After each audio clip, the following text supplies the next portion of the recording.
Hello and welcome to my tutorial on making the dreamy negative film effect. So firstly, let's go ahead and make a copy of that background. It's an image of just myself from a few summers ago, but we'll just make a copy, make sure we have that so we're working in a new layer. First, you go to adjustments on that, go to invert. So that layer we want inverted to get that initial negative film effect, and then make sure to add a layer mask to it. The layer mask, right here you can kind of look at all the filters, see what kind of looks good to you, what doesn't like do look too strong. I like the hard light look, so I think I'm gonna go with that. But now select a brush, soft brush, and make sure you select on the black and just brush over a little bit area. I like leaving the eyes in that area of space, especially, but just covering a little bit, taking some of that away. Later we'll make sure to blend it in better, but just take a little bit of that away using the brush. But then at this point, also make a copy of that layer, and we'll add a little bit more blue and a little dark, and that's okay. We want that, and it'll add to the effect later on. But at this point, you want to make sure you put that on overlay as well. So next, we go to filter, and we're going to add on a path blur. So with the path blur, we're basically wanting to add movement to the image and creating that distorted, dreamy like effect. So you see here, I'm just kind of eyeballing it, kind of just adding some weird movement to it, and I'll fix it later and add some more. As you can see, the speed by moving it over, I kind of max it out. I like the way it looks maxed out. It's more movement, more blur. As you can see, it's coming a little more together. It's kind of blending well together, and it does take a little bit to load. So sorry, we'll wait just shortly for that to load and for it to process. All right, so now that it is processed, you can see it's got that nice, almost, we're getting to that almost ethereal blur effect we want with the negative film. But at this point, we're going to add some more noise to it and kind of blend the bottom half and the top half. So add a new layer. You're going to go to, not images, sorry. You're going to go to edit. You're going to go to fill. And you're going to want to make sure you go to 50% gray. You see here, I select that. I double check, make sure it's 50% gray. So then you go to this point, you go to filter, and you go to pixelate, and you want pointed eyes, sorry. And you don't really need a large one, it's really a preference, but the minimum 3 just works fine. And you really want that, leave it like that. The noise amount is perfect. Make sure you go to image, and we don't want that extra color, so just take away that saturation. You see I'm adding that saturation adjustment layer, and just reducing that saturation. And give it overlay, and as you can start to see, it's starting to grain together, and the bottom part that isn't colored is starting to blend better with that, and it's starting to come a little bit better. So let's rename that so we don't have to worry. We'll just name that noise because that is our noise layer. But now we go to filter. We're going to add another blur effect. A Gaussian blur is always nice to have, and we're not going to add too much. Sorry, it got cut off there in the video. So we'll just cut off. We'll just add a little bit. One should be fine. Just adding a little bit more blur to that so it blends in better. Nextly, we're going to add another layer, another adjustment layer, going to gradient map, and this is where we kind of blend the bottom half and the top half together with colors. So don't mind the color now, we are going to change it. So there are pre-selected gradients, but we're going to be creating our own gradient. So let's delete that, and starting with this one, you want to start with a darker but not too dark color because you want a gradual transition. So let's see. Let's. What color should we go with? Something not too dark, like maybe around like here-ish, maybe a little lighter. It's really just shoot eyeballing it really and gauging what you want, and you can add a little bit of color to it, so it doesn't necessarily need to be white or gray. So see, I can move it over to like maybe here a little bit blue or maybe a little bit purple or something. Maybe like yeah, right there, and then not too much color, but just a little bit, so it's got a tint of that purple right there. It's purplish blue. Yeah, I kind of like that.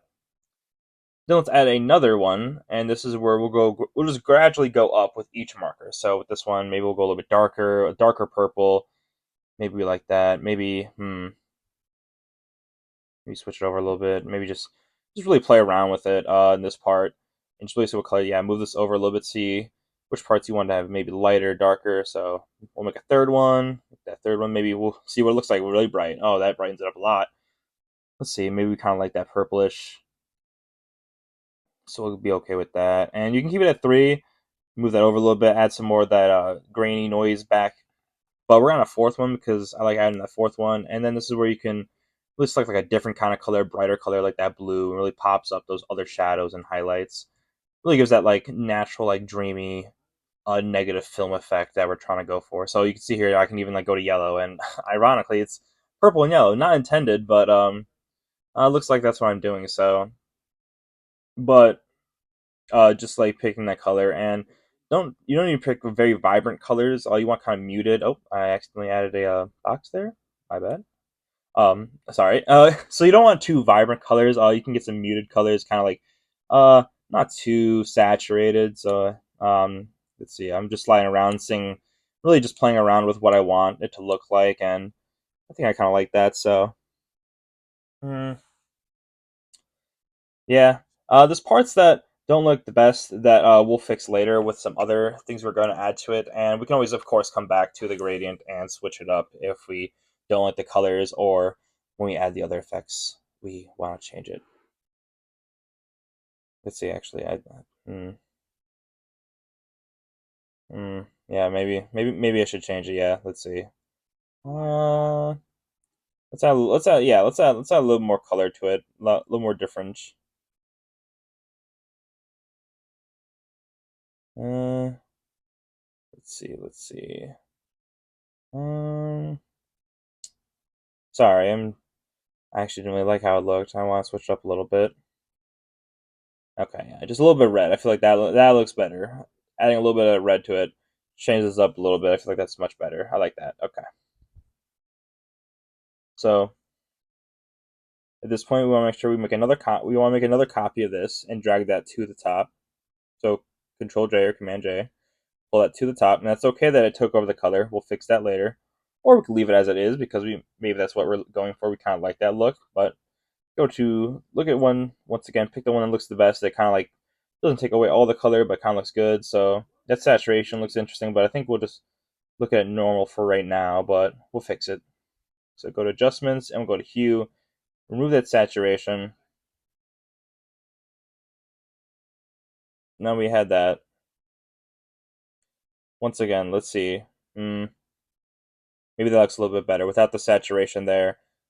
If we add it to maybe just the overlay, we got some like dark splodges that don't look that great, but I do like the overall look of the other parts of the image, and the darkness kind of does add an interesting contrast to it. So I think overlay will be my best bet at this point.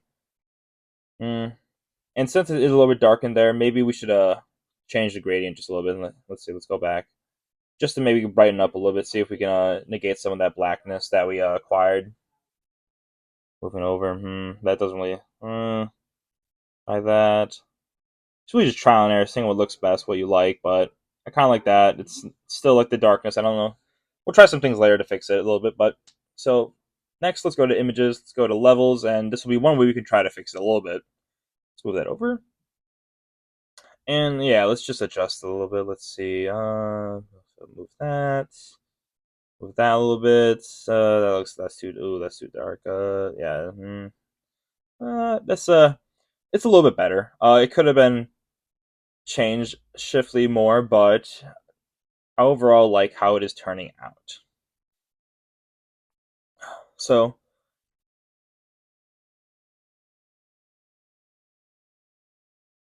at this point, we're going to add a little bit last bit of noise to the image, and we're going to add some more blur to it.